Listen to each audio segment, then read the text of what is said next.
अस्सलाम वालेकुम, मैं हूं डॉक्टर अलवी और आज मेरे साथ मेरी एक फीमेल कोलीग मौजूद हैं जिनके थैलेसीमिया के हवाले से कुछ क्वेश्चंस हैं। तो ये क्वेश्चन करेंगे और मैं उनको एड्रेस करूंगा। जी डॉक्टर साहबा। अच्छा सर, मैं आपसे ये पूछना चाहती हूँ कि क्या थैलेसीमिया का असल इलाज क्या है? अच्छा डॉक्टर साहबा का क्वेश्चन ये है कि थैलेसीमिया का असल इलाज क्या है। तो पिछली वीडियोस में हमने दो इलाज ऑप्शन जो है वो डिस्कस किए हैं, लेकिन थैलेसीमिया का असल जो इलाज है पाकिस्तान में वो बोन मेरो ट्रांसप्लांट है। गो कि जीन थेरापी भी होती है, लेकिन जीन थेरापी अभी पाकिस्तान में नहीं है। मैं नासिर बुखारी साहब से बात कर रहा था तो उन्होंने बताया कि अगर जीन थेरापी पाकिस्तान में हुई भी तो ये 40 से 50 करोड़ रुपए का खर्चा है। बहरहाल मौजूदा इस वक्त पाकिस्तान में थैलेसीमिया मेजर का, बीटा थैलेसीमिया मेजर का जो असल इलाज है वो सिर्फ और सिर्फ बोन मेरो ट्रांसप्लांट है, यानी हड्डी का गूदा जो है वो बदला जाता है। तो थैलेसीमिया का मौजूदा इस वक्त पाकिस्तान में सिर्फ बोन मेरो ट्रांसप्लांट एक मुस्तनद इलाज है। नेक्स्ट। अच्छा सर, दूसरा सवाल मेरा ये है आपसे, किस उम्र में बोन मेरो ट्रांसप्लांट होनी चाहिए? अच्छा, किस उम्र में बोन मेरो ट्रांसप्लांट होनी चाहिए? आइडियली, टेक्निकली और लॉजिकली जब भी आपका बच्चा बीटा थैलेसीमिया मेजर के साथ डायग्नोज हो गया तो आपको अब ट्रांसप्लांट की तैयारी कर लेनी चाहिए। आपको मैच डोनर ढूंढ लेना चाहिए। नासिर बुखारी साहब की बात मुझे बड़ी अच्छी लगी कि जब बच्चा स्कूल जाए, यानी स्कूल जाने की उम्र में वो हो, तो तब तक उसका बोन मेरो ट्रांसप्लांट हो जाना चाहिए। इसका यह मतलब हुआ कि 5 से 6 साल की उम्र से पहले पहले बच्चे का बोन मेरो ट्रांसप्लांट हो जाए, ताकि अर्ली एज में वो बच्चा बिल्कुल ठीक हो और थैलेसीमिया की वजह से वो मुतासर ना हो और उसके बाद वो अपनी जिंदगी जो है वो अच्छे तरीके से जी सके। नेक्स्ट। अच्छा सर, इसका डोनर कौन होगा? अच्छा, अब बोन मेरो ट्रांसप्लांट का डोनर कौन होगा?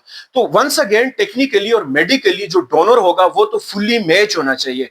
और फुल्ली मैच डोनर जो होते हैं वो सिबलिंग्स होते हैं, यानी मरीज के बहन भाई होते हैं। लेट्स से कि अगर फुल्ली मैच डोनर नहीं है तो फिर हाफ मैच डोनर भी ढूंढा जा सकता है, जिस तरह के माँ बाप तो वैसे भी हाफ मैच होते हैं। और अगर माँ बाप भी नहीं है तो फिर करीबी कोई रिश्तेदार। लेकिन एक चीज ज़हन में रखनी है कि जितने अच्छे रिजल्ट फुल मैच डोनर के हैं उतने अच्छे रिजल्ट जो है वो हाफ मैच डोनर के नहीं है। तो जो डोनर होगा वो फुल्ली मैच सिबलिंग्स होने चाहिए, ये टॉप प्रायोरिटी होनी चाहिए। हाँ, अगर नहीं मैच हो रहे तो फिर आपको दूसरी तीसरी ऑप्शन पे गौर करना चाहिए। नेक्स्ट।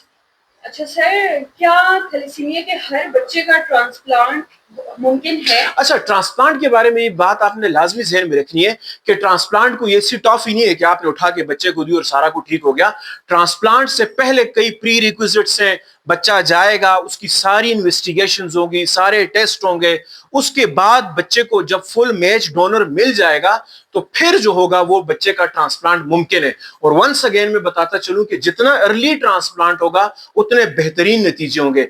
लेकिन वो बच्चे जिनका जिगर बहुत बड़ा हो गया, यानी जिनको हेपेटोमेगेली हो गई है, जिगर का साइज बहुत बड़ा हो चुका है, या जिनके जिगर की फाइब्रोसिस हो चुकी है, या वो बच्चे जो पहले खून लगवाते थे और उनका आयरन लोड बहुत ज्यादा था और वो आयरन चिलेशन थेरापी यानी आयरन को भी जिस्म से निकालने वाली अद्वियात नहीं लेते रहे, तो ये वो 3 बच्चे हैं कि जिनका ट्रांसप्लांट नामुमकिन है। और अगर होगा भी तो फिर इतना सक्सेसफुल नहीं है। वाइन हैरिस ने क्लियर कट लिखा है कि ये 3 कैटेगरी के बच्चे जिनका जिगर बढ़ चुका है, जिनकी फाइब्रोसिस हो चुकी है, या जिन्होंने प्रॉपर चिलेशन थेरापी नहीं की, they are the poor candidate for transplant. Next. अच्छा तो सर, इसका कितना खर्चा होगा? अच्छा, ट्रांसप्लांट के हवाले से 2-3 बातें याद रखनी है कि ट्रांसप्लांट पे कम से कम 40 से 50 या मैक्सिमम 60 लाख तक का खर्चा है। केपीके में तो मुझे नहीं पता कि कहीं पे ट्रांसप्लांट होता भी होगा कि नहीं होता होगा। बहरहाल पंजाब में रहते हुए ये सहूलत बिल्कुल फ्री है, बिल्कुल फ्री ऑफ कास्ट ट्रांसप्लांट होता है।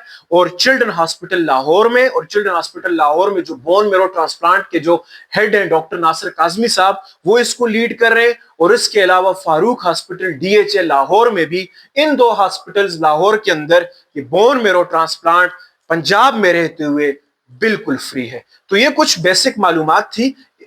आगे आने वाली कुछ वीडियोस में अब हम थैलेसीमिया की कुछ कॉम्प्लिकेशंस को भी डिस्कस करेंगे। तब तक देखते रहें। Thank you so much. और डॉक्टर साहब आपका भी thank you so much. Thank you.